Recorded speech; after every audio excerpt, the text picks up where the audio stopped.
welcome to our second performance of 12th Night. I brought my umbrella, so it's not going to rain, right? I'm Dinah Robbins, director of the production, and thank you so much for coming out on this chilly day.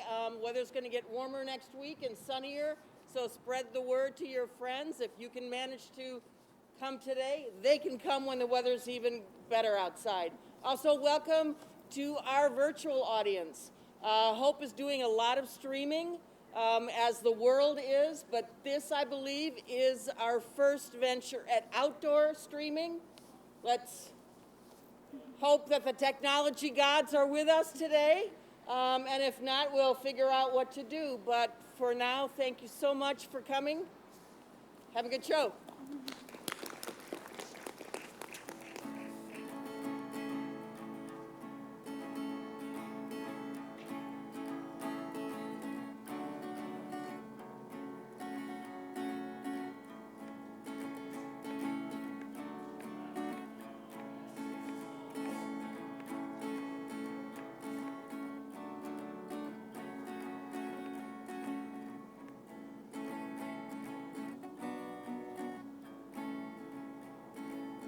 Music be the food of love, play on, give me excess of it, that surfeiting the appetite may sicken, and so die. That strain again had a dying fall, came o'er my ear like the sweet sound that breathes upon a bank of violets, stealing with giving odor. Enough, no more. 'Tis not so sweet now as it was before. Will you go hunt, my lord? What, Curio? The deer. Why, so I do, the noblest that I have. Oh, in mine eyes did see Olivia first, methought she purged the air of pestilence. That instance was I turned into a deer, and my desires like fell and cruel hounds e'er since pursue me. How now, what news from her? So please, my lord, I might not be admitted, but from her handmaid do return this answer. The element itself, till 7 years' heat, shall not behold her face at ample view, but like a cloister she will veiled walk, and water once a day her chamber round, with eye-offending brine. All this to season her brother's dead love, which she would keep fresh and lasting in her sad remembrance. Oh, she that hath a heart of that fine frame to pay this debt of love but to a brother? How will she love when the rich golden shaft hath killed the flock of all affections else that live in her? When liver, brain, and heart, these sovereign thrones, are all supplied and filled, her sweet perfections with one self-king, away before me to sweet beds of flowers. Love thoughts lie rich when canopied with bowers.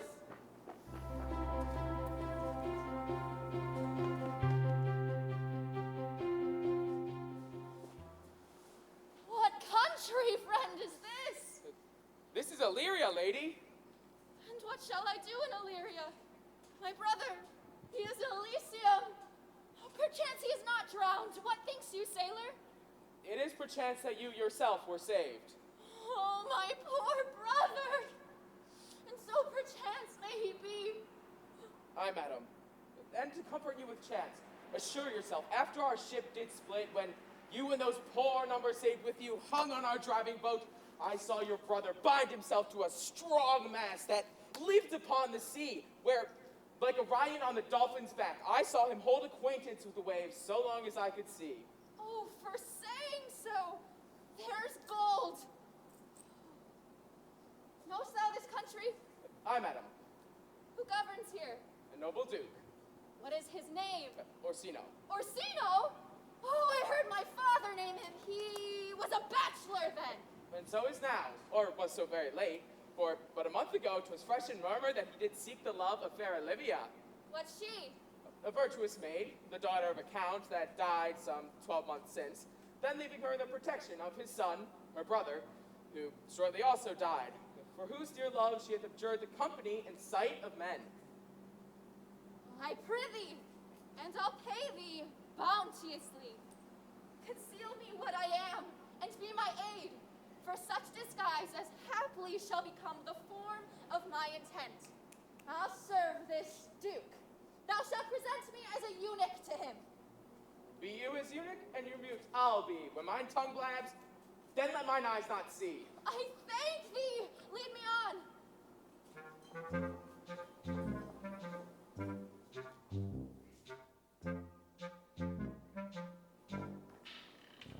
What a plague means my niece to take the death of her brother thus? I am sure care's an enemy to life. By my troth, Sir Toby, you must come in earlier o' nights. Your cousin, my lady, takes great exception in your ill hours. You must confine yourself within the modest limits of order. Confine? I'll confine myself no finer than I am. These clothes are good enough to drink in, and so be these boots too. That quaffing and drinking will undo you. I heard my lady talk of it yesterday, and of a foolish knight that you brought one night here to be her wooer. Who? Sir Andrew Aguecheek? Aye, he. He's as tall a man as any's in Illyria. What's that to the purpose? He has 3,000 ducats a year. I he'll have but a year in all these ducats. He's a very fool and a prodigal. Fie that you say so. Why, he plays the Eau de Voix de Gambois and speaks 3 or 4 languages word for word without book, and hath all the good gifts of nature. He hath indeed all, almost natural, for besides that he's a fool, he's a great quarreler, and but that he hath the gift of coward to allay the gust he hath in quarreling. 'Tis thought among the prudent he would quickly have the gift of a grave.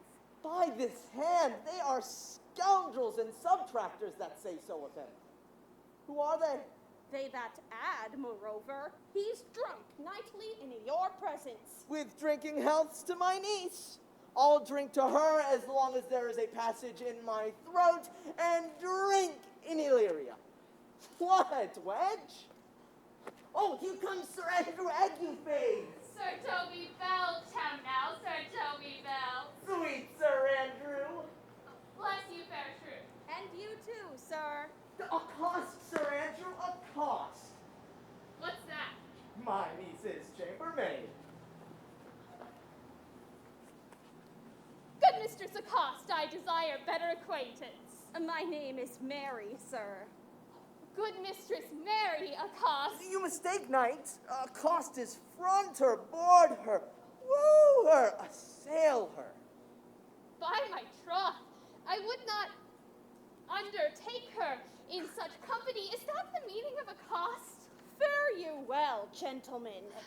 And thou let part so, Sir Andrew, which thou mightst never draw sword again. And thou part so, mistress, I might never draw sword again.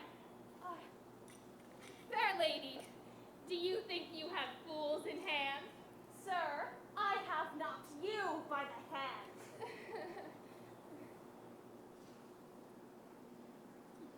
Oh, knight, thou lackest a cup of canary. When did I see thee so put down? Never in your life, I think.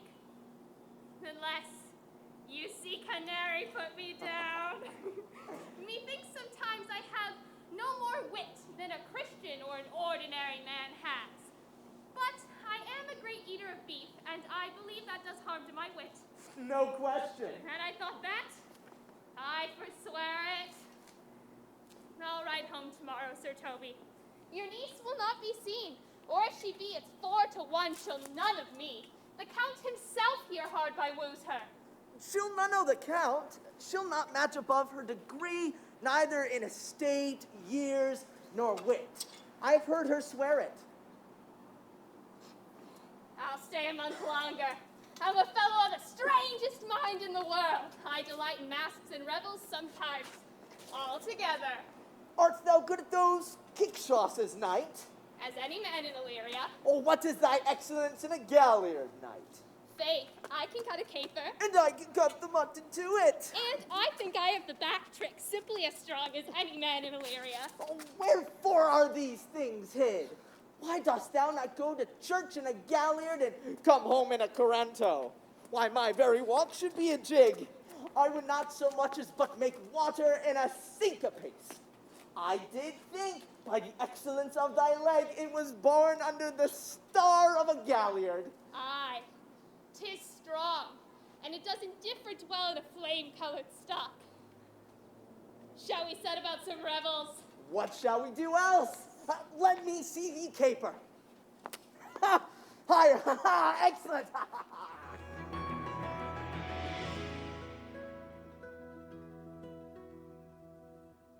If the Duke continue these favors towards you, Cesario, you are like to be much advanced.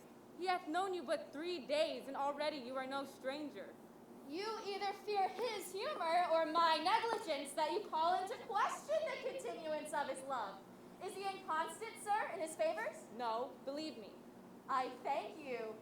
Here comes the Count. Who saw Cesario? On your attendance, my lord, here. Stand you a while aloof. Cesario, I have unclasped to thee the book even of my secret soul. Therefore, good youth, address thy gate unto her. Be not denied access. Stand at her doors and tell them there thy fixed foot shall grow till thou have audience. Oh, then unfold the passions of my love. Surprise her with discourse of my dear faith. It shall become thee well to act my woes. She will attend it better in thy youth than in enuncios of more grave aspect. I think not so, my lord. Dear lad, believe it, for they shall yet belie thy happy years that say thou art a man. Diana's lip is not more smooth and rubious. Thy small pipe is as the maiden's organ, shrill and sound. All is semblance a woman's part. Prosper well in this, and thou shalt live as freely as thy lord to call his fortunes thine. I'll do my best to woo your lady. Oh, yet a barful strife! Whoe'er I woo, myself would be his wife.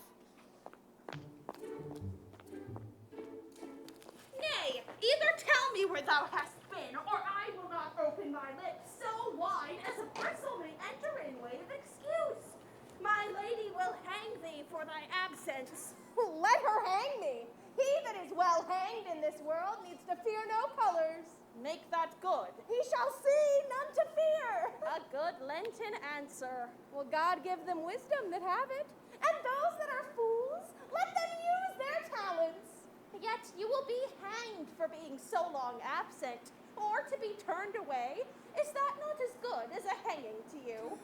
Many a good hanging prevents a bad marriage. And for turning away, let summer bear it out. You are resolute then?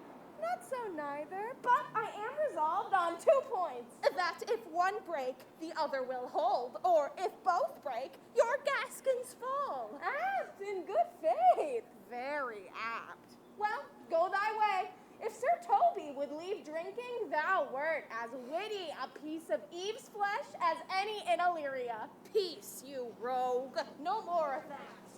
Here comes my lady. Make your excuse wisely. You were best. Wit, and it be thy will, put thee into good fooling. God bless thee, lady. Take the fool away. Do you not hear, fellows? Take away the lady. Go to. You're a dry fool. I'll no more of you. Besides, you grow dishonest. 2 faults, Madonna, that drink and good counsel will amend. Forgive the dry fool drink, then is the fool not dry. Bid the dishonest man mend himself. If he mend, he is no longer dishonest. If he cannot, let the botcher mend him. Anything that's mended is but patched. Virtue that transgresses is but patched with sin, and sin that amends is but patched with virtue. If that, this simple syllogism will serve so. If it will not, what remedy? The lady bade take away the fool, therefore I say again, take her away. Sir, I bade them take away you. Good Madonna, give me leave to prove you a fool. Can you do it?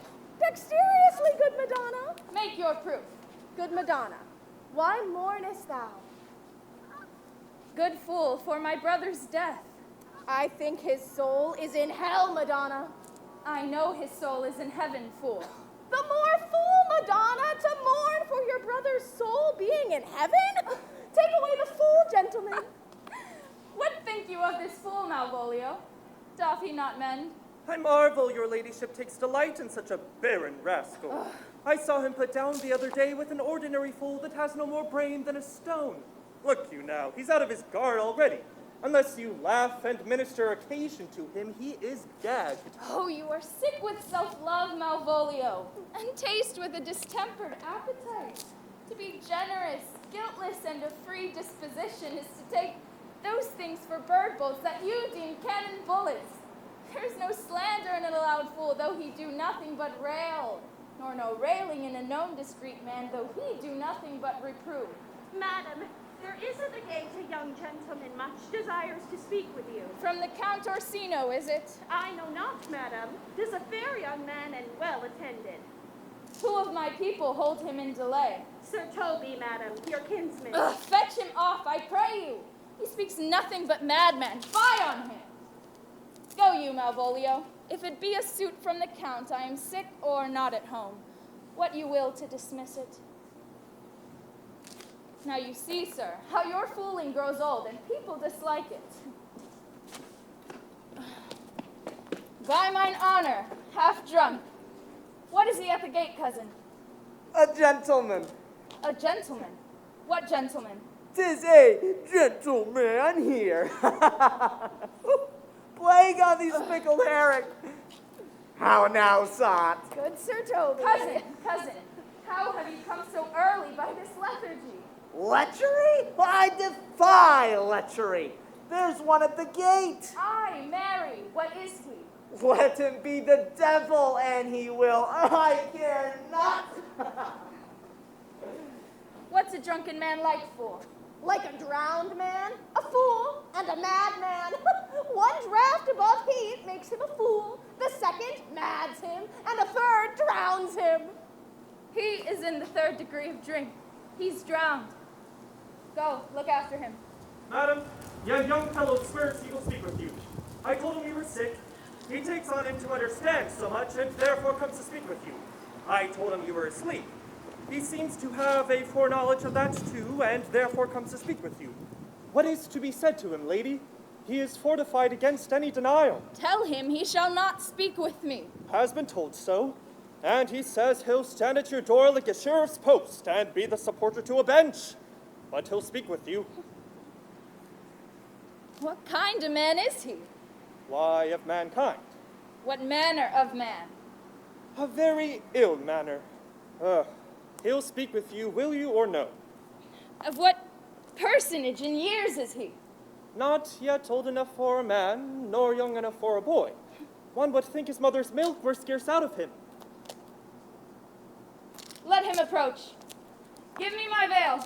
Come, throw it o'er my face. We shall once more hear Orsino's embassy.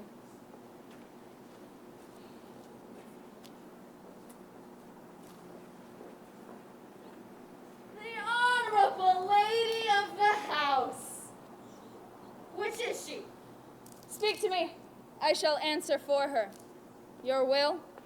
Most radiant, exquisite, and unmatchable beauty. I pray you, tell me if this is the lady of the house, for I never saw her.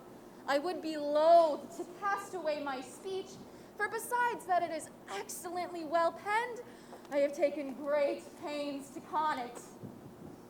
I heard you were saucy at my gates, and allowed your approach rather to wonder at you than to hear you. If you be mad, be gone. If you have reason, be brief. 'Tis not that time of moon with me to make in one so skipping a dialogue. Will you hoist your sail, sir? Here lies your way. No, good swabber, I am to haul here a little longer. Some mollification for your giant, sweet lady. Tell me your mind. I am a messenger. Speak your office. It alone concerns your ear. I bring no overture of war, no taxation of homage. I hold the olive in my hand. My words are as full of peace as matter. Yet you began rudely. What are you? What would you? The rudeness that hath appeared in me have I learned from my entertainment. What I am and what I would are as secret as maidenhead to your ears, divinity to any other's profanation.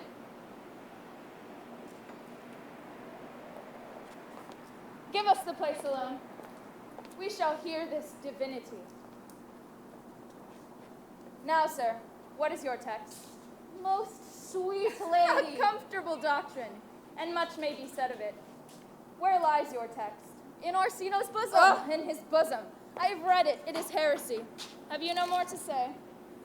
Good madam, let me see your face. Have you any commission from your lord to negotiate with my face? You are now out of your text. But we will draw the curtain and show you the picture.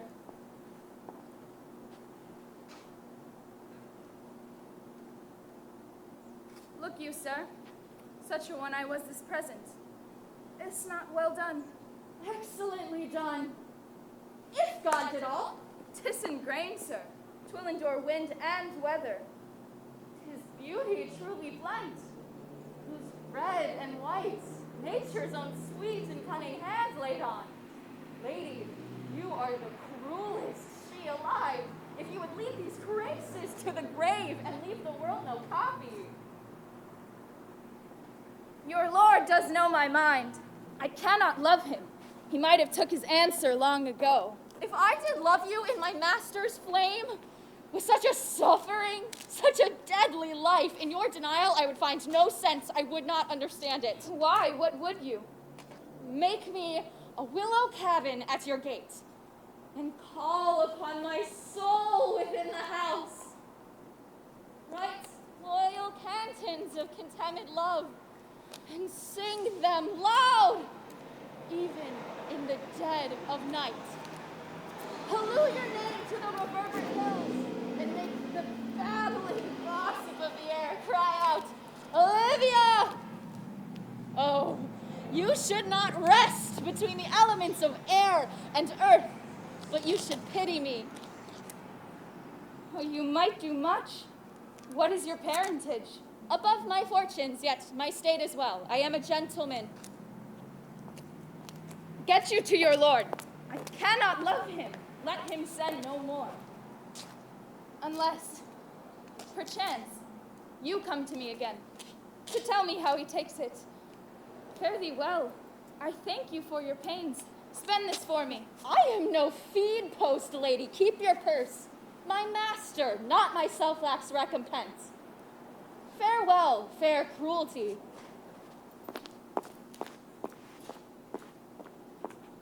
What is your parentage? Above my fortunes, yet my state is well. I am a gentleman. Oh, I shall be sworn thou art. Thy tongue, thy face, thy limbs, action, and spirit do give thee fivefold blazon. Even so quickly may one catch the plague. Methinks I feel this youth's perfections in an invisible and subtle stealth to creep in at mine eyes. Well, let it be. What ho, Malvolio? Here, madam, at your service. Run after that same peevish messenger, the county's man. He left this ring behind him, and would I or not tell him I'll none of it. Madam, I will. I do, I know not what.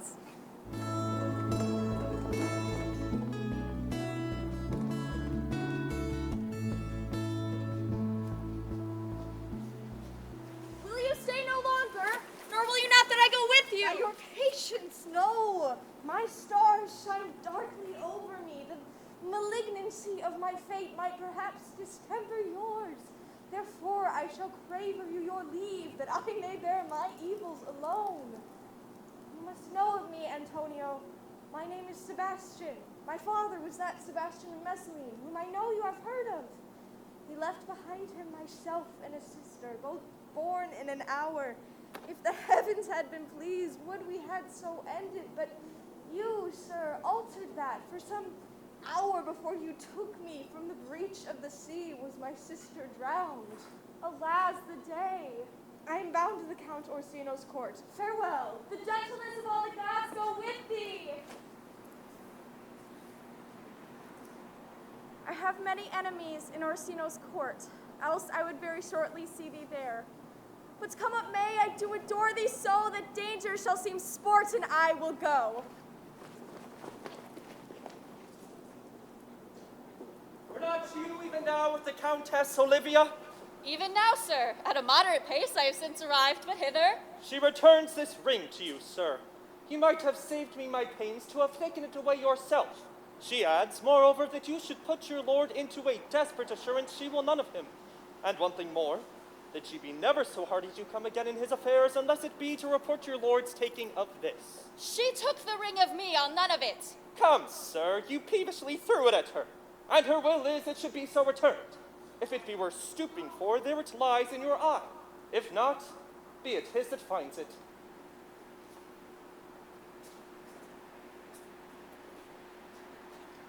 I left no ring with her. What means this lady? Fortune forbid my outside have not charmed her. She made good view of me, indeed. So much that sure methought her eyes had lost her tongue. For she did speak in starts, distractedly. Oh, she loves me! Sure, the cunning of her passion invites me in this churlish messenger. None of my lord's ring, why, he sent her none. I'm the man. If it be so as 'tis, poor lady, she would better love a dream. Oh, disguise! I see thou art a wickedness wherein the pregnant enemy does much. Oh, how will this badge? My master loves her dearly, and I, poor monster, seem to fond as much on him, and she, mistaken, seems to dote on me. Oh, what will become of this? As I am man, my state is desperate for my master's love.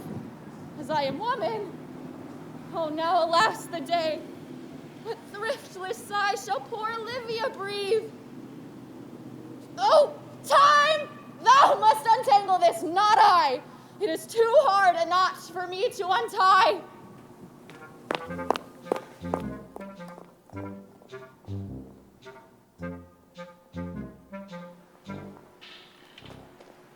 Approach, Sir Andrew. Not to be a bed after midnight is to be up betimes. Nay, by my troth, I know not, but I know. To be up late is to be up late. A false conclusion. To be up after midnight and to go to bed then is early. So that to go to bed after midnight is to go to bed betimes. Dost our lives not consist of the four elements? Oh, faith, so they say. But I think it rather consists of eating and drinking. Thou art a scholar. Let us therefore eat and drink. A Marion, a stoup of wine. Oh, here comes the fool in faith. How now, my hearts? Welcome, ass. Now, let's have a catch. By my troth, I had rather than 40 shillings I had so sweet a breath to sing as the fool has. Come, there's a sixpence for you. Let's have a song. Will you have a love song or a song of good life? A love song, a love song. I care not for good life. Oh, mistress mine, where are you roaming? Oh, stay and hear your true love's coming, that can sing both high and low. Trip no further, pretty sweeting, journeys end in lovers meeting. Every wise man's son doth know. Excellent, good faith. Good, good. A mellifluous voice as I am true knight. Shall we rouse the night owl in a catch? Shall we do that? Can you love me? Let's do it. I'm a dog at a catch. Let our catch be thou knave. Begin, fool. It begins, hold thy peace. I shall never begin if I hold my peace. Good faith, begin. Hold thy peace, thou knave. Hold thy peace, thou knave. Hold thy peace, thou knave. Hold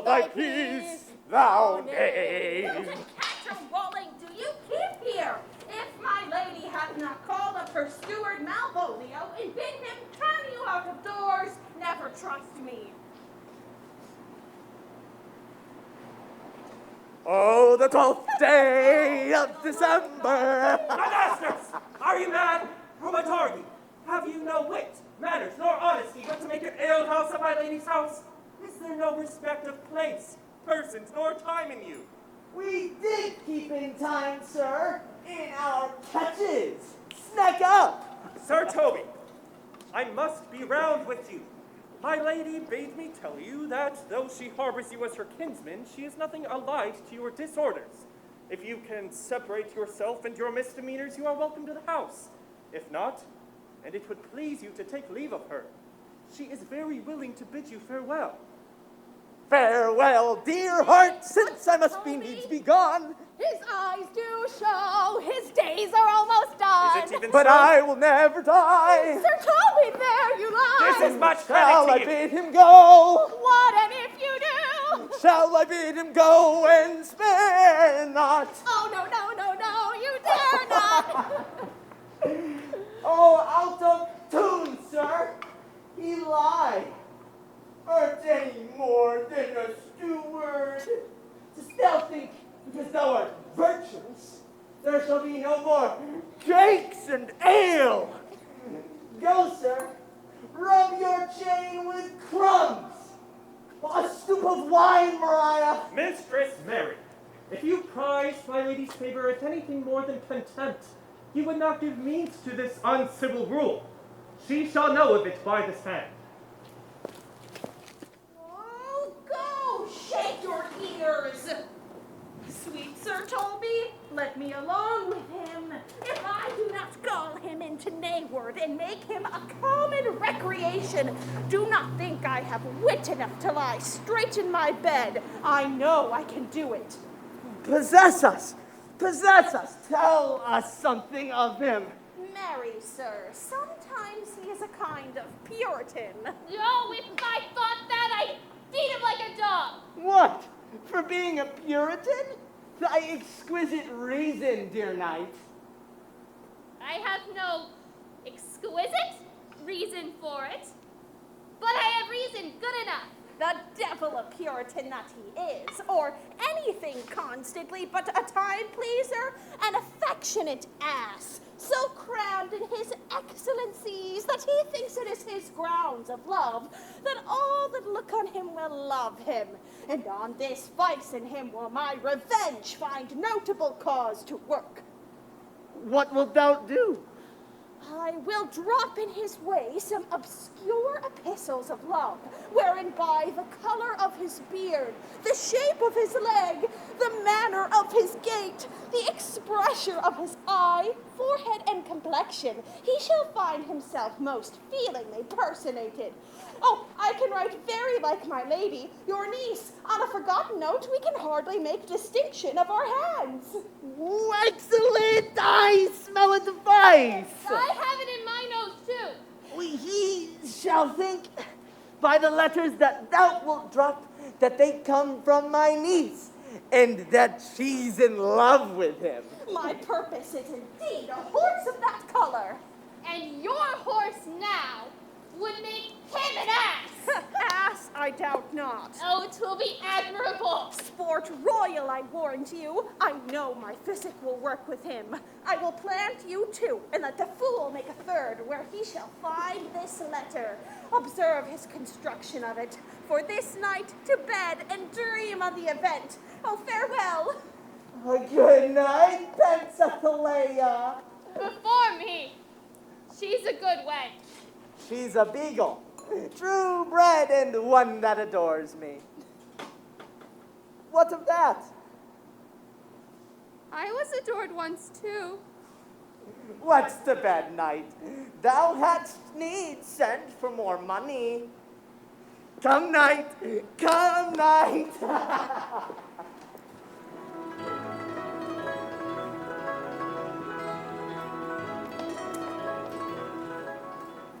Come hither, boy. If ever thou shalt love, in the sweet pangs of it, remember me. For such as I am, all true lovers are, unstayed and skittish in all motions else, save in the constant image of the creature that is beloved. Once more, Cesario, get thee to yon same sovereign cruelty. But if she cannot love you, sir, I cannot be so answered. Soon, but you must.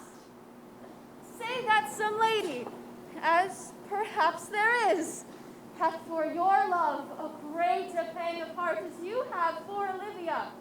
You cannot love her. You tell her so. Must she not then be answered? There is no woman's side can bide the beating of so strong a passion as love doth give my heart. No woman's heart so big to hold so much. They lack retention. Alas, their love may be called appetite. No motion of the liver, but the palate, that suffer surfeit, cloyment, and revolt. But mine is all as hungry as the sea, and can digest as much. Make no compare between that love a woman can bear me, and that I owe Olivia. Aye, but I know. What dost thou know? Too well what love women to men may owe. In faith, they are as true of heart as we. My father had a daughter, loved a man, as it might be, perhaps, were I a woman, I should your lordship. And what's her history? Blank, my lord.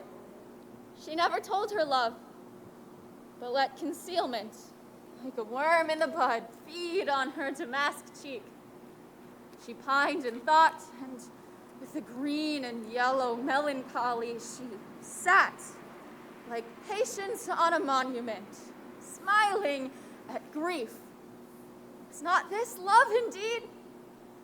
We men may say more, swear more, but indeed our shows are more than will, for still we prove much in our vows, but little in our love. But died thy sister of her love, my boy? I am all the daughters of my father's house, and all the brothers too. And yet I know not. Sir, shall I to this lady?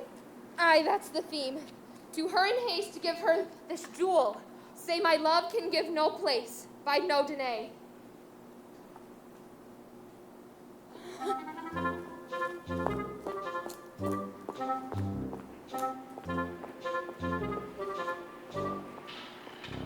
Come thy ways, Signor Fabian. Nay, I'll come. If I lose a scruple of this sport, let me be boiled to death with melancholy. Oh, how now, my metal of India? Get ye all into a box tree. Malvolio's coming down this walk. He has been yonder in the sun, practicing behavior to his own shadow this half hour.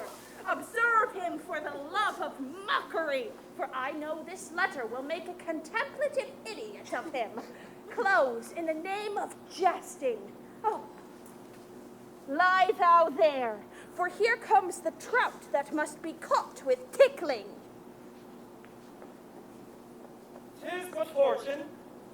All is fortune. Maria once told me my lady did affect me, and I have heard her some come thus near that should she fancy it should be one of my complexion. Besides, she uses me with a more exalted respect than anyone else that follows her. What should I think on it? Here's an overweening rogue. Peace! Contemplation makes a rare turkey cock of him. How he jets under his advanced plumes. Slight, I could so beat the rogue. Oh, peace. To be Count Malvolio. Oh, rogue. Pistol him! Pistol him! Peace, peace. Oh, peace! Now he's deeply in. Look how imagination blows him. Having been 3 months married to her, sitting in my state, For a stone bow to hit him in the eye. calling my officers about me in my branched velvet gown, having come from a daybed where I have left Olivia sleeping. Fire and brimstone. Peace! And then, to have the humor of state, and after a demure travel of regards, telling them I know my place as I would they should do theirs, to ask from my kinsman, Toby, Bolts and shackles. Peace! Down! Now! 7 of my people, with an obedient start, make out for him. I frown the while, perchance wind up watch or play with mine. Some rich jewel. Toby approaches, curtsies there to me. Oh, shall this fellow live? I extend my hand to him thus, quenching my familiar smile with an austere regard of control. And does not Toby take a blow o' the lips then? Saying, cousin, Toby. My fortunes having cast me upon your niece, give me this prerogative of speech. What? What? You must amend your drunkenness. Oh, out, scab! Nay, patience. We'll break the sinews of our plot. Besides, you waste the treasure of your time with some foolish knight. That's me, I warrant you. One Sir Andrew. Oh, I knew 'twas I, for many do call me fool. What employment have we here? Oh, now is the woodcock near the gin. Oh, peace, and let the spirit of humor intimate reading aloud to him. By my life, this is my lady's hand. To my own unknown beloved, this and my good wishes. Her very phrases. Oh, this wins him, liver and all. Jove knows I love, but who? Lips do not move, no man must know. No man must know. If this should be thee, Malvolio. Soft, here follows prose. If this fall into thy hand, revolve. In my stars I am above thee, but be not afraid of greatness. Some are born great, some achieve greatness, and some have greatness thrust upon them. Thy fates open their hands, let thy blood and spirit embrace them. And, to inure thyself to what thou art like to be, cast thy humble sloth and appear fresh. Be opposite with a kinsman, surly with servants, let thy tongue tang with arguments of state, put thyself into the trick of singularity. She thus advises thee, then sighs for thee. Remember who commended thy yellow stockings, and wished to see thee ever cross-gartered. I say remember. Go to. Thou art made if thou desirest to be so. If not, let me see thee a steward still, fellow of servants and not worthy to touch fortune's fingers. Farewell, she that would alter services with thee, the fortunate unhappy. I do not now fool myself to let imagination jade me. For every reason excites to this that my lady loves me. She did commend my yellow stockings of late. She did praise my leg being cross-gartered. And in this she manifests herself to my love, and with a kind of injunction drives me to these habits of her liking. I thank my stars I'm happy. I will be strange, stout, in yellow stockings and cross-gartered, even with the swiftness of putting on. Jove and my stars be praised. Here is yet a postscript. Thou canst not choose, but know who I am. If thou entertainest my love, let it appear in thy smiling. Thy smiles become thee well. Therefore, in my presence, still smile, dear my sweet, I prithee.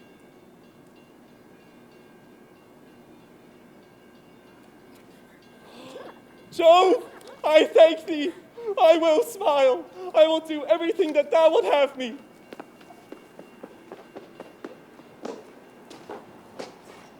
I would not give my part of this sport for a budget of thousands to be paid. I could marry this wench for this device, So could I, too. and ask no other dowry of her but in such another jest. Nor I neither. Oh, here comes my noble goal catcher. Why, thou hast put him in such a dream that when the image of it leaves him, he shall run mad.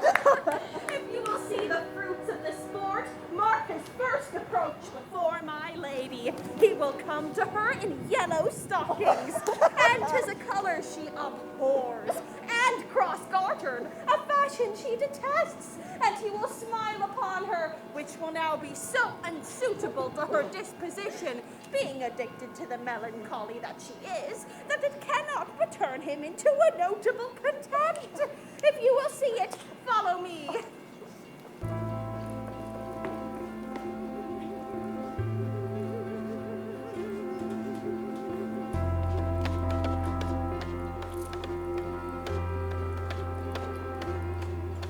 Save thee, friend, and thy music.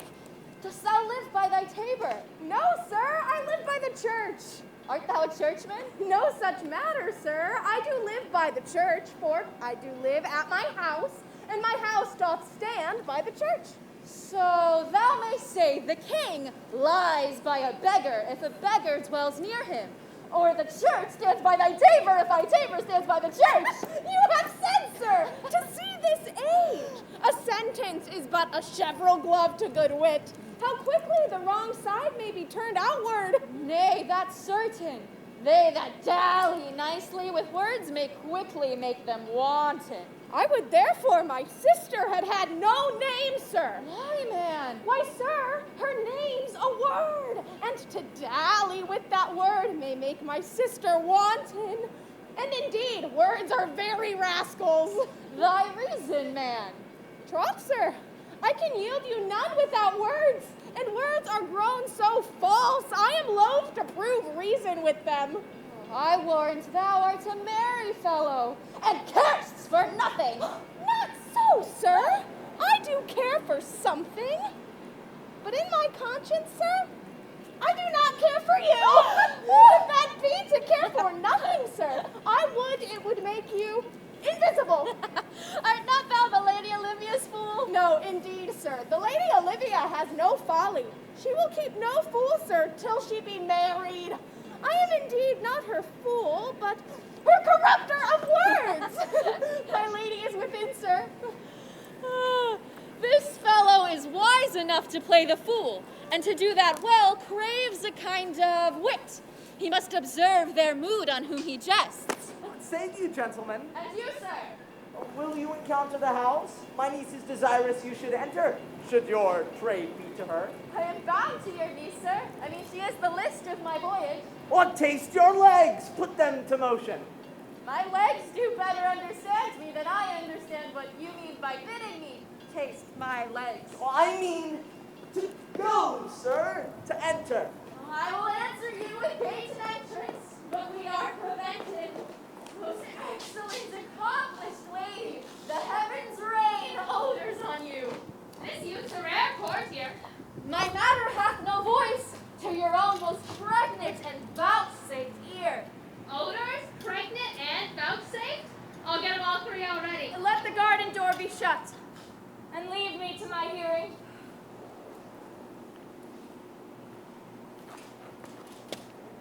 Give me your hand, sir. My duty, madam. And most humble service. What is your name? Cesario is your servant's name, fair princess. My servant, sir. 'Twas never merry world since lowly feigning was called compliment.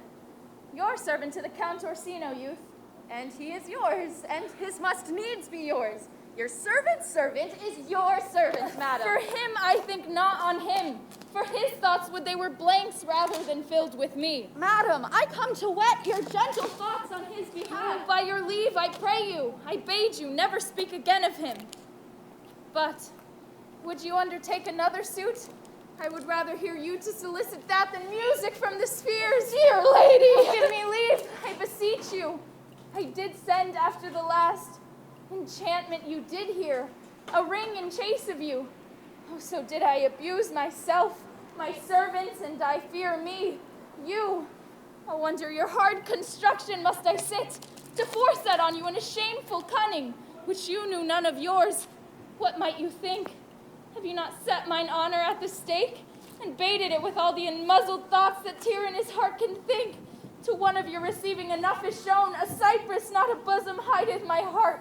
So let me hear you speak. I pity you. That's a degree to love. No, not a grise, for 'tis a vulgar proof that very oft we pity enemies. Why then methinks 'tis time to smile again.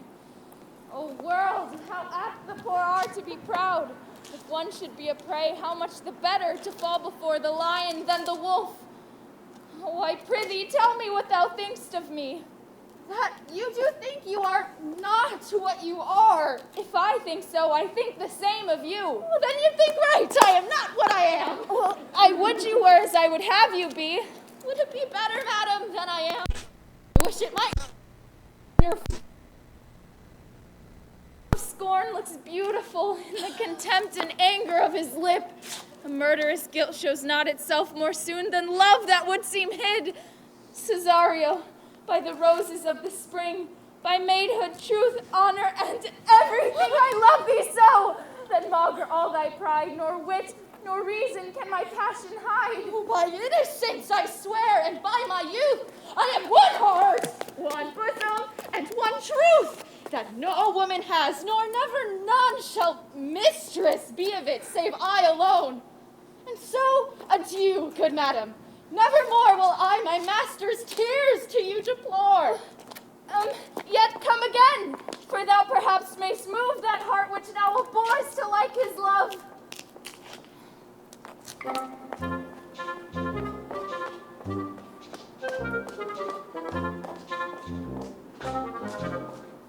Nay, I'll not stand yet longer! Oh, thy reason, dear Venom, give thy reason. You must needs yield your reason, Sir Andrew.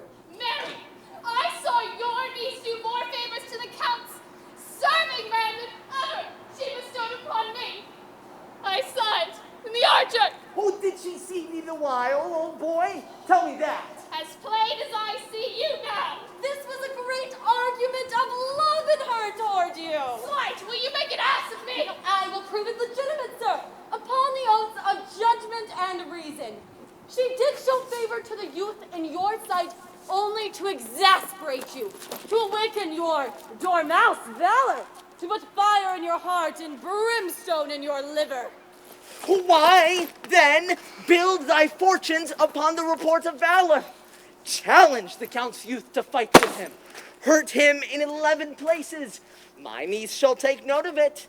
And assure thyself there is no love broker in the world can prevail more in man's commendation with woman than report of valor. There is no way but this, Sir Andrew. Will either of you bear me a challenge to him? Go, write it in a martial hand. Be cursed and brief. Go!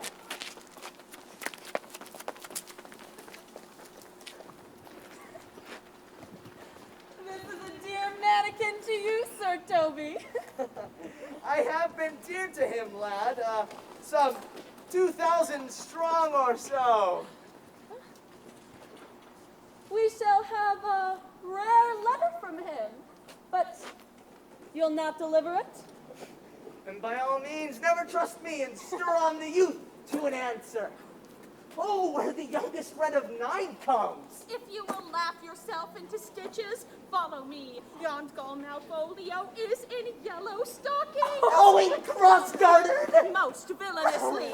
He does obey every point of the letter I dropped to betray him. He does smile his face into more lines than is in the new map of the Indies. You have not seen such a thing as 'tis. I can hardly forbear hurling things at him. I know my lady will strike him. If she do, he'll smile and take it for a great favor. Oh. Come, bring us where he is.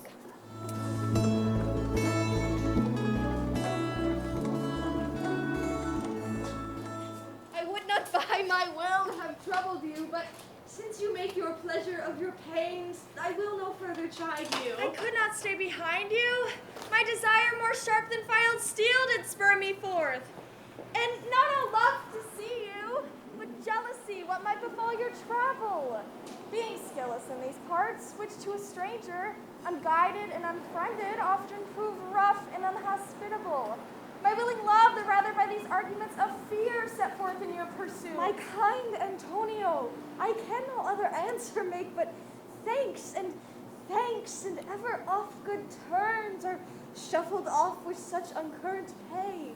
But were my worth as is my conscience firm, you should find better dealing.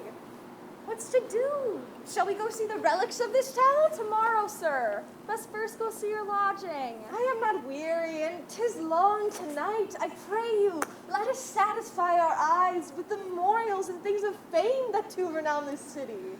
Would you pardon me? I do not without danger walk these streets. It doth not fit me. Hold, sir. Here's my purse. Is Beth best to lodge. I will bespeak our diets, whilst you beguile the time and feed your knowledge with viewing of the town. Why are your purse? Haply your eyes shall light upon some toy you desire to purchase. I'll be your purse bearer and leave you for an hour.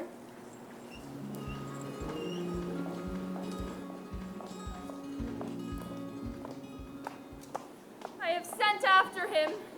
He says he'll come. Oh, how shall I feast him? What bestow of him? For youth is bought more oft than begged or borrowed. I speak too loud. Where is Malvolio? He is sad and civil, and suits well for a servant with my fortunes. Where is Malvolio? He's coming, madam, but in a very strange manner. He is sure possessed, madam. Why? What's the matter? Does he rave? No, madam, he does nothing but smile. Your ladyship were best to have some guard about you. If he come, for sure the man is tainted in wits. Go, call him hither. I am as mad as he. If sad and merry madness equal be. How now, Malvolio? Sweet lady, ho, ho! Smilest thou? I sent for thee upon a sad occasion. Sad lady, I could be sad. Ha! This does make some obstruction in the blood, this cross-gartering. But what of that? If it please the eye of one, it is with me as the very true sonnet is. Please one and please all. Why? How dost thou, man? What is the matter with thee? Not black in my mind, though yellow in my legs. It did come to his hands, and command shall be executed. Will thou go to bed, Malvolio? To bed! Aye, sweetheart, and I'll come to thee. Oh, God, comfort thee! Why dost thou smile so and kiss thy hand so oft? How do you, Malvolio? Why appear you in this ridiculous boldness before my lady? Be not afraid of greatness. 'Twas well writ. What meanest thou by that, Malvolio? Some are born great, some achieve greatness, So what sayest thou? and some have greatness thrust upon them. Heaven restore thee! Remember who commended thy yellow stocking, Thy yellow stocking, and wish to see thee ever cross-gartered. cross-gartered.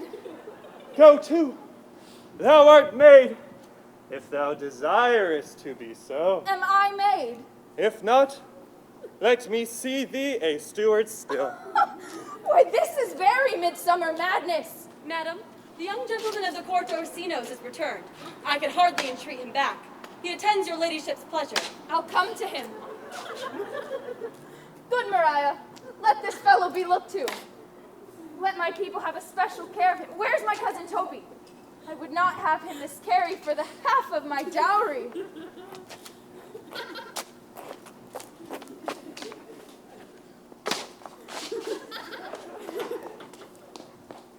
Oh, ho! Do you come near me now? No worse man than Sir Toby to look to me. This concurs directly with the letter. She sends him on purpose that I may appear stubborn to him, for she incites that to me in the letter.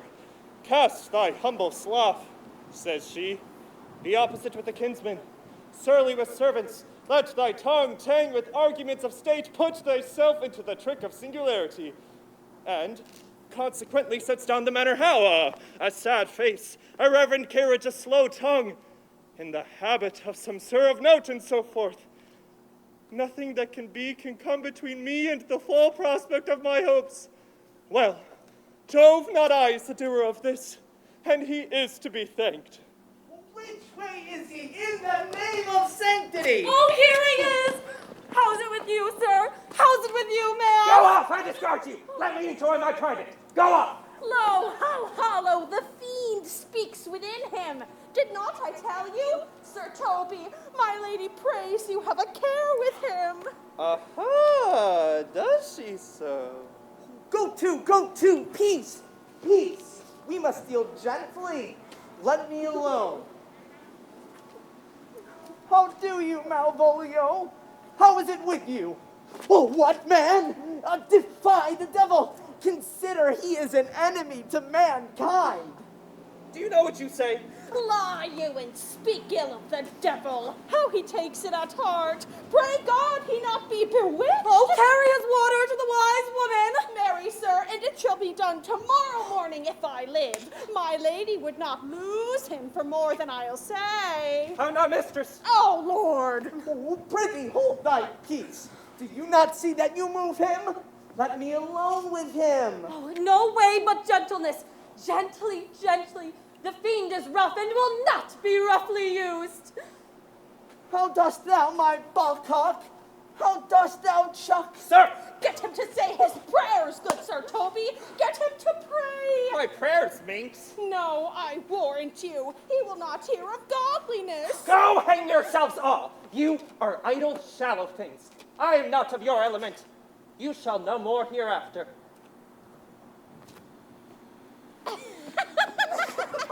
Is it possible? If this were played upon a stage now, I could condemn it as an improbable fiction. His very genius hath taken the infection of the device, man. Oh, nay, pursue him, lest the device take air and taint. Oh, we shall make him mad indeed. The house will be quieter. We will have him in a dark room and bound. My niece is already in the belief that he is mad. We must carry it thus for our pleasures. Oh, but see. Oh, more matter for a May morning. Here's the challenge. Read it. Warrant there's vinegar and pepper in it. Is it so saucy? Aye, ist. I warrant him. Do, but read. Oh, give it me.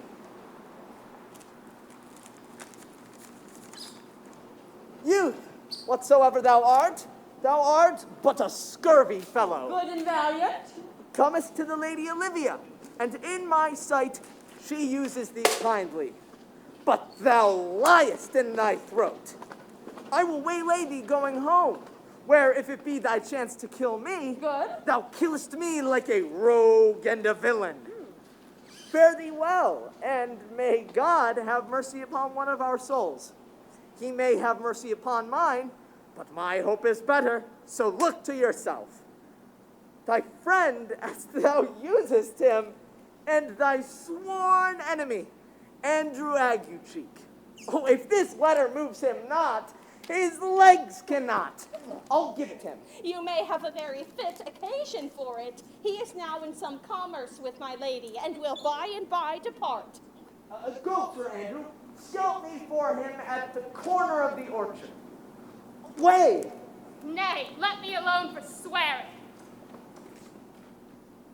Now will not I deliver this letter, for the behavior of the young gentleman has him out to be of good capacity in breeding. His employment between his lord and my niece confirms no less. Therefore, this letter, being so excellently ignorant, will breed no terror in the youth. He will find it comes from a clodpole. Oh, but I will deliver his challenge by word of mouth. Set upon Aguecheek a notable report of valor, and drive the gentleman, as I know his youth will aptly receive it, into a most hideous opinion of his rage, skill, fury, and impetuosity. This will therefore so fright them both that they will kill one another by the look. Here he comes with your niece. Here, wear this jewel for me. 'Tis my picture. Refuse it not, and hath no tongue to vex you. Oh, and I beseech you, come again tomorrow. What shall you ask of me that I'll deny? By honor saved may upon asking give. Nothing but this, your true love for my master. How with mine honor can I give him that which I have given to you? I will acquit you. Well, come again tomorrow. Fare thee well. Oh, a fiend like thee might bear my soul to hell.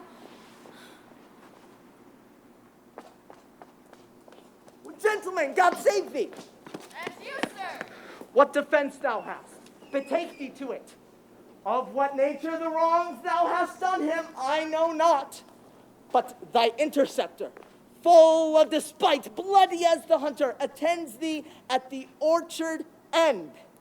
Thy assailant is quick, skillful, and deadly. Oh, you mistake, sir. I'm sure no man hath any quarrel to me. My remembrance is very free and clear of any image of offense done to any man. You'll find it otherwise. I assure you, therefore, if you hold your life at any price, to take thee to your guard. For your opposite hath in him what youth, strength, skill, and wrath can furnish man withal. I will return again into the house and desire some conduct of the lady. I am no fighter. I have heard of some kind of men that put quarrels purposely on others to taste their valor. Be like this, a man of that quirk. Sir, no. His indignation derives itself from a very competent injury. Therefore, get you on and give him his desire. Back you shall not to the house. Therefore, on, meddle you must, that's certain. This is as uncivil as strange. I beseech you, do me this courteous office, as to know of the knight what my offense to him is. It is something of my negligence, nothing of my purpose. I will do so. Signor Fabian, stay you by this gentleman till my return. Pray you, sir, do you know of this matter? I know the knight is incensed against you. Oh, I beseech you, what manner of man is he? He is, indeed, sir, the most skillful, bloody, and fatal opposite that you could have encountered in any part of Illyria. Will you walk towards him? I will make your peace with him if I can. I will be much bound to you for it. I am one that had rather go with Sir Priest than Sir Knight. I care not to know so much of my mettle. Why, man, he's the very devil. Pox on it, I'll not meddle with him. Why, but he will not now be pacified. Fabian can scarce hold him yonder. Leg on it!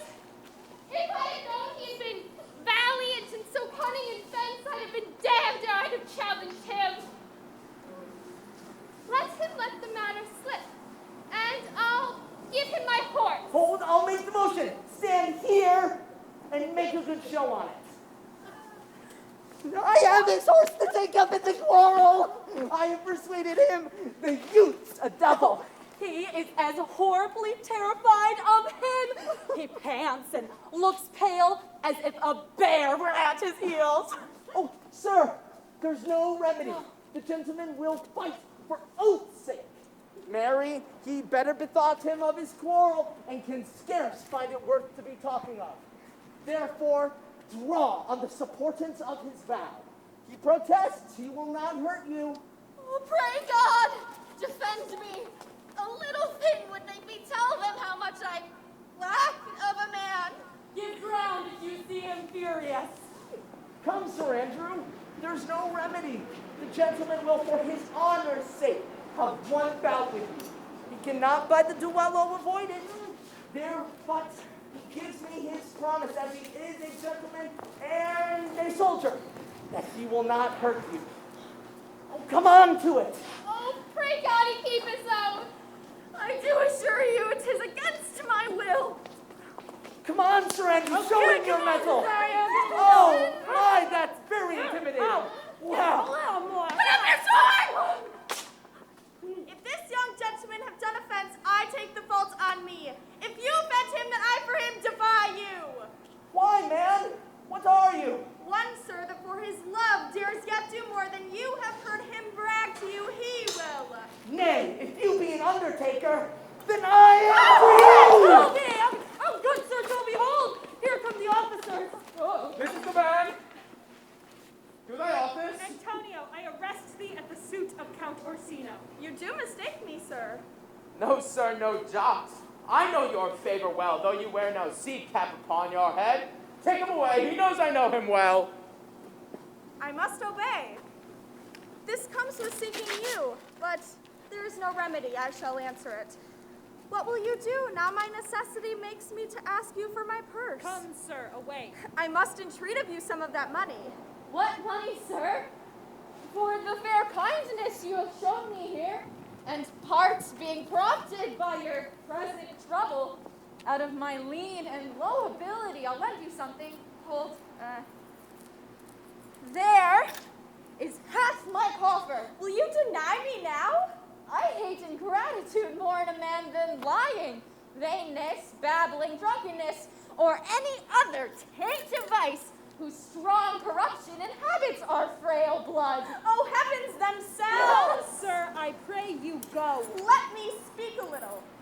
This youth that you see here, I snatched 1/2 out of the jaws of death, relieved him with such sanctity of love and to his image, which methought did promise most venerable worth did I devotion. What's that to us?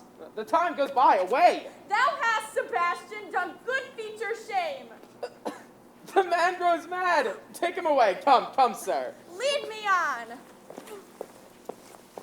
Methinks his words do from such passion fly, that he believes himself. So do not I. Oh, prove true imagination. Oh, prove true that I, dear brother, be now ta'en for you. Come hither, knight. Come hither, Fabian. We'll whisper a couplet or two of the most sage saws. He named Sebastian. I, my brother, know, yet living in my glass. Oh, if it prove tempests are kind and salt waves fresh in love. Why, the man's a very dishonest, paltry boy, and more a coward than a hare. A coward, a most devout coward. I'll after him again and beat him. Oh, do cuff him soundly, but never draw thy sword. And I do not. Come, let's see the event.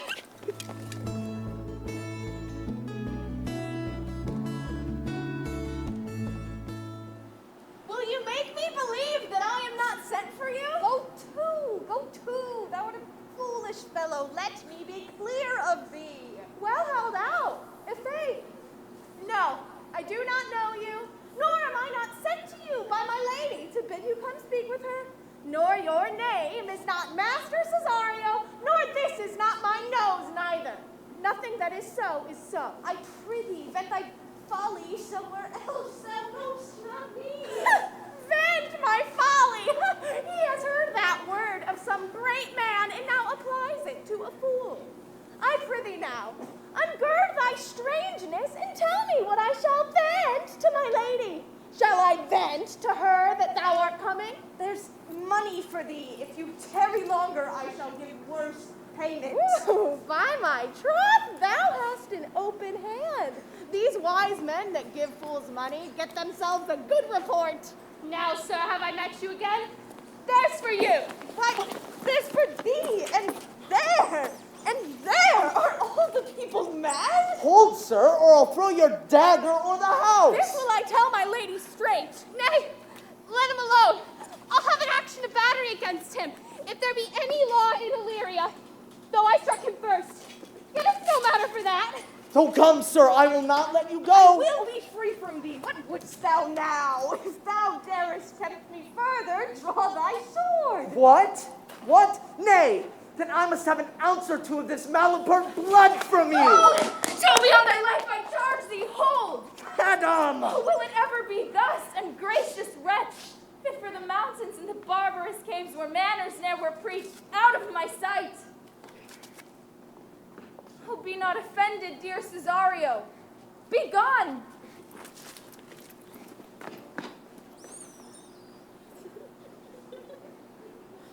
Oh, I prithee, gentle friend, let thy fair wisdom, not thy passion, sway in this unjust and uncivil extent against thy peace. Go with me to my house, and hear thou there how many fruitless pranks this ruffian hath botched up, and thou thereby may smile at this. What relish is in this? Or am I mad, or else this is a dream? If it be thus to dream, still let me sleep. Nay, come, I prithee. Would thou be ruled by me? Madam, I will. Oh, say so, and so be.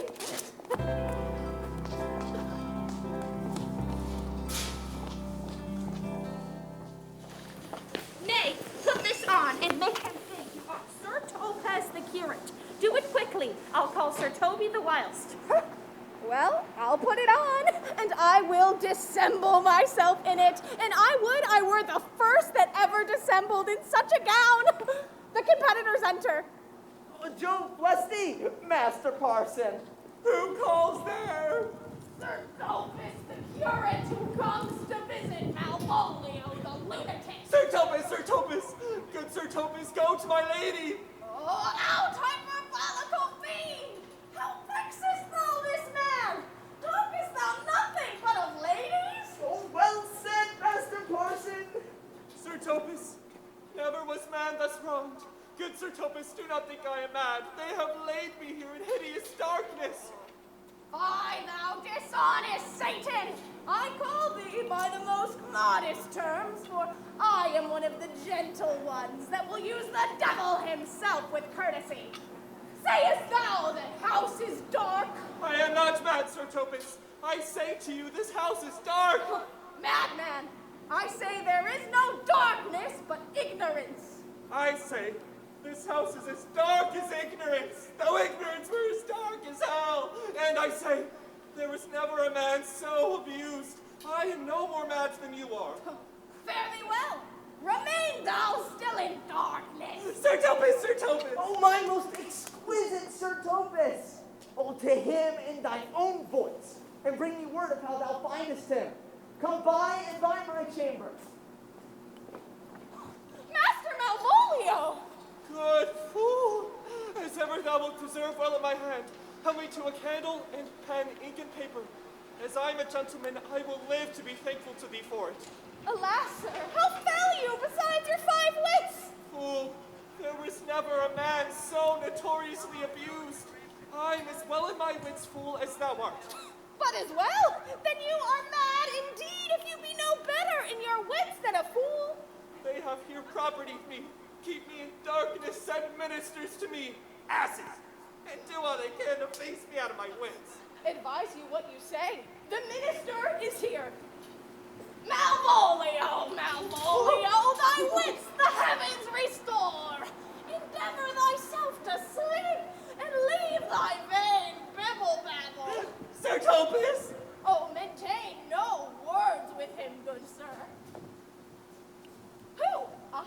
Not I, sir. God be with you, good Sir Topaz. Marry, amen. I will, sir. I will. Sir Topaz! Oh, fool, I say. Good fool, help me to some light and some paper. I tell thee, I am as well in my wits as any man in Illyria. By this hand I am. Good fool, some ink, paper, and light, and convey what I will set down to my lady. It shall advantage thee more than ever the bearing of letter did. Well, I'll help you to it. But tell me true. Are you not mad indeed? Believe me, I am not. I tell thee true. Nay, I'll never believe a madman till I see his brains. Fool! I'll requite it in the highest degree. I prithee be gone.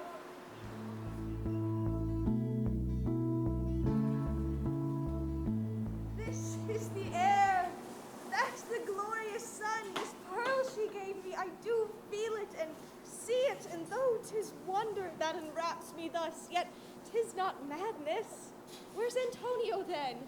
I found his credit that he did range the town to seek me out. His counsel now might do me golden service.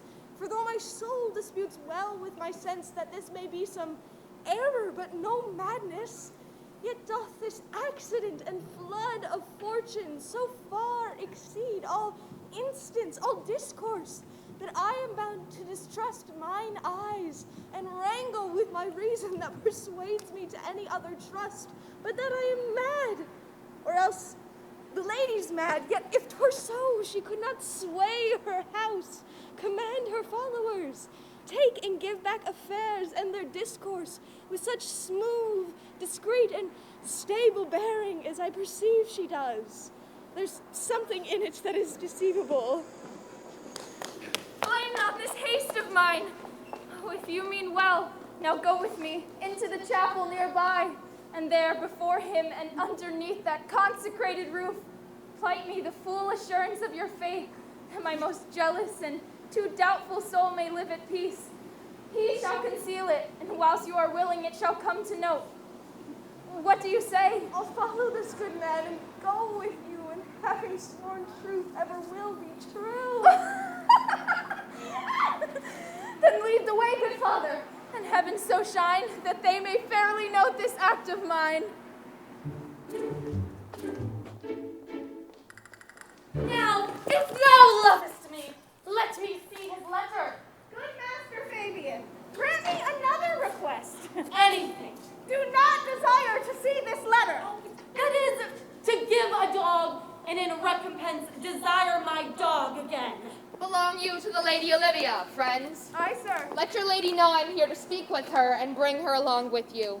Here comes the man, sir, that did rescue me. That face of his I do remember well. Orsino, this is that Antonio that took the Phoenix and her fraught from Crete. And this is he that did our vessel board when your young nephew Titus lost his leg.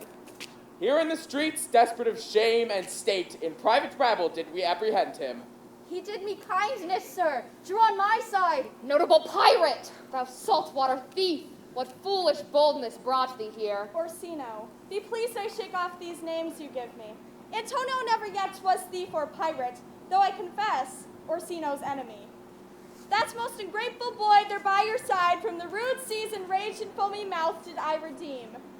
His life I gave him, and my love. For his sake did I expose myself to the danger of this adverse town. Not meaning to partake with me in danger, he denied me mine own purse, which I had recommended to his use not half an hour before. How can this be? When came he to this town? Today, my lord, and for 3 months before, no interim, not a minute's vacancy. Both day and night did we keep company. Here comes the Countess. Now heaven walks on earth. But for thee, fellow, thy words are madness. 3 months this youth hath tended upon me. But more of that anon. Take him aside. What would my lord, but that he may not have wherein Olivia may seem serviceable? Cesario, you do not keep promise with me. Madam, gracious Olivia. What do you say, Cesario, good my lord? My lord would speak. My duty hushes me. If it be aught to the old tune, my lord, it is as fat and fulsome to mine ear as howling after music. Still so cruel? Still so constant, lord. What, to perverseness? You uncivil lady, to whose ingrate and unauspicious altars my soul the faithless offerings breathed out that ere devotion tendered. What shall I do? Even what it please, my lord.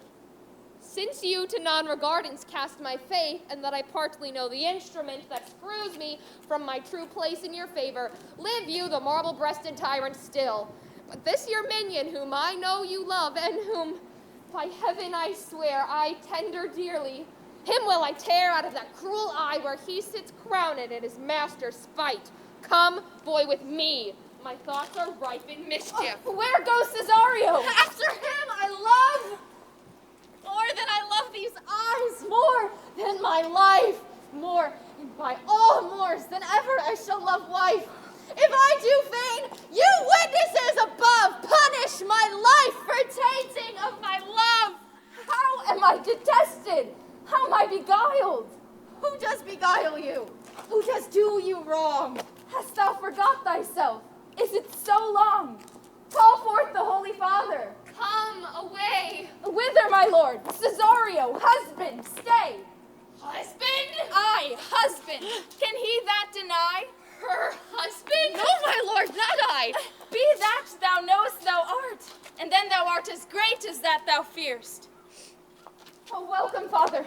Father, I charge thee, by thy reverence, here to unfold, though lately we intended to keep in darkness what occasion now reveals before 'tis ripe.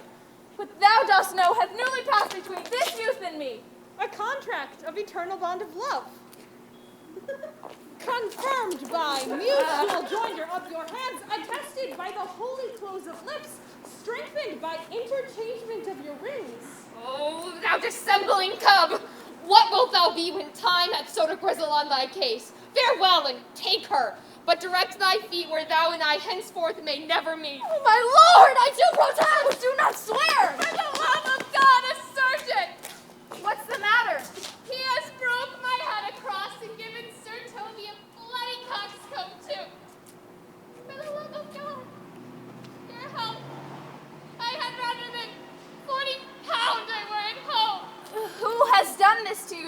Andrew, the Count's gentleman.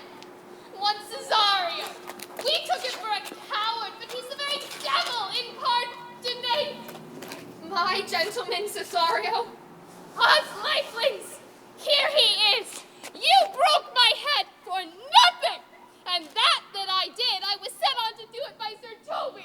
Why do you speak to me? I never hurt you. You drew your sword upon me without cause, and I bespoke you fair and hurt you not. If a bloody coxcomb be a hurt, you have hurt me. I think you said nothing by a bloody coxcomb. Here comes Sir Toby halting. You shall hear more. But if he had not been in drink, he would have tickled you on the gates that he did. How now, gentlemen? How is't with you? Well, that's all one has hurt me. And there's the end on it. Oh, Sot, this see thick surgeon, Sot. Oh, the surgeon's drunk, Sir Toby. An hour agone. Then he's a rogue. I hate a drunken rogue. Away with him. Who hath made this havoc with them? I'll help you, Sir Toby, because we'll be dressed together. You will help, an asshead and a knave. Oh, a thin-faced knave. Get him to bed, and have his hurt be looked to. I am sorry, madam. I have hurt your kinsman, but had it been a brother of my blood, I must have done no less with wit and safety. You throw a strange regard upon me, and by that I perceive it hath offended you. Pardon me, sweet one, if not for the vows we made each other but so late ago. One face, one voice, one habit, and two persons. A natural perspective that is and is not. Antonio! Oh, my dear Antonio! How have the hours racked and tortured me since I have lost thee? Sebastian, are you? Fear'st thou that, Antonio? How have you made division of yourself? An apple plucked in two is not more twin than these two creatures. Which is Sebastian? Most wonderful. Do I stand there? I never had a brother. I had a sister whom the blind waves and surges have devoured. Of charity, what kin are you to me? What countrymen? What name? What parentage? Sebastian was my father. Such Sebastian was my brother too. Yet went he suited to his watery tomb. If spirits can assume both form and suit, you have come to fright us. A spirit I am indeed, but am in that dimension grossly clad, which from the womb I did participate. My father had a mole upon his brow. And so had mine. And died that day when Viola from her birth had numbered 13 years. That is lively in my soul. If nothing lets to make us happy both, but this, my masculine usurped attire, do not embrace me until each circumstance of place, time, fortune do cohere, and jump, and I am Viola! Which, to confirm, I will bring you to a captain in this town where lie my maiden weeds, by whose gentle help I was preserved to serve this noble count. All the occurrence of my fortune since hath been between this lady and this lord. So comes it, madam, you have been mistook. You would have been contracted to a maid, nor are you therein by my life deceived, betrothed both to a maid and man. Be not amazed. Right noble is his blood. If this be so, as yet the glass seems true, I shall have share in this most happy wreck. Boy, thou hast said to me 1,000 times thou never shouldst love woman like to me. And all those sayings will I overswear. Give me thy hand. The captain that did bring me first on shore hath my maiden garments. He upon some action is now in prison at Malvolio's suit, a gentleman and follower of my lady. He shall release him. Fetch Malvolio hither. And yet, alas, now I remember me. They say, poor gentleman, he's much distract. A most extracting frenzy of mine own. From my remembrance clearly banished his. How does he? He has here writ a letter to you. I should have given to you today morning, but a madman's epistles are no gospel, so it skills not much when they are delivered. Open it and read it. Look then to be well edified when the fool delivers the madman. By the lord, madam. How now? Art thou mad? No, madam, I do but read madness, and your ladyship will have it as it ought to be. You must allow books. Prithee, read I thy right wits. But to read his right wits is to read thus. Therefore, pretend, my princess, and give ear. Read it, you. By the lords, madam, you wronged me, and the world shall know it. Though you have put me into darkness and given your drunken cousin rule over me, yet have I the benefit of my senses and your ladyship. I have your own letter that induced me to the semblance I put on, with the which I doubt not but to do myself much right, or you much shame. Think of me as you please. I leave my duty a little unthought of, and speak out of my injury. The madly used Malvolio. Did he write this? Aye, madam. This savors not much of distraction. See him delivered, Fabian. Bring him hither. My lord, so please you, these things further thought on, to think me as well a sister as a wife. One day shall crown the alliance on it, so please you, here at my house and at my proper cost. Madam, I am most apt to embrace your offer. Your master quits you, and for your service done him, so much against the mettle of your sex, so far beneath your soft and tender breeding. And since you called me master for so long, here is my hand. You shall from this time be your master's mistress. Oh, a sister, you are she. Is this the madman? Oh, my lord, this same. How now, Malvolio? Madam, you have done me wrong.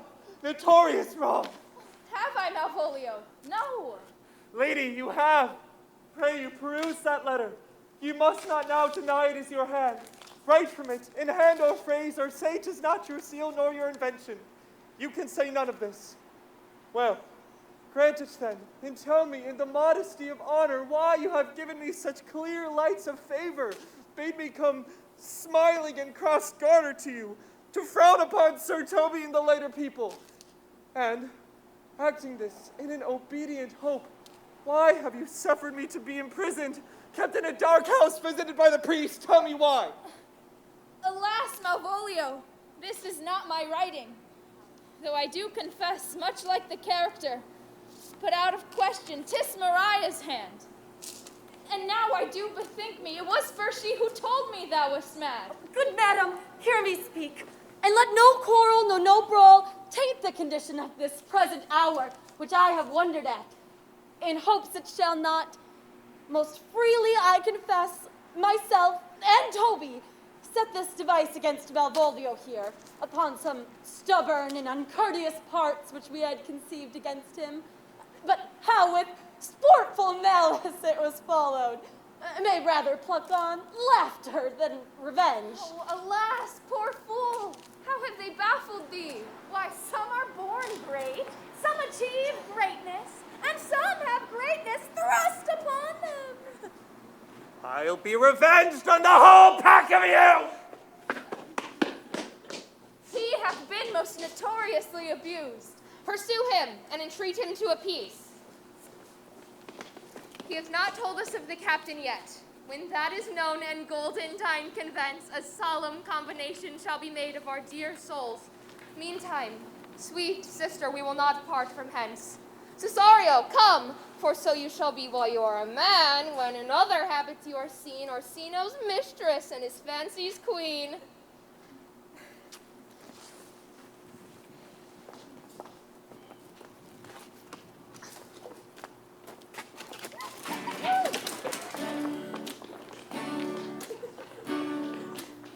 That I was, and a little tiny boy with hey ho, the wind and the rain. A foolish thing was but a toy, for the rain it raineth every day. But when I came to man's estate with hey ho, the wind and the rain, gainst knaves and thieves men shut their gate, for the rain it raineth every day. But when I came, alas, too wide with hey ho, the wind and the rain, my swaggering could I never thrive, for the rain it raineth every day. But when I came unto my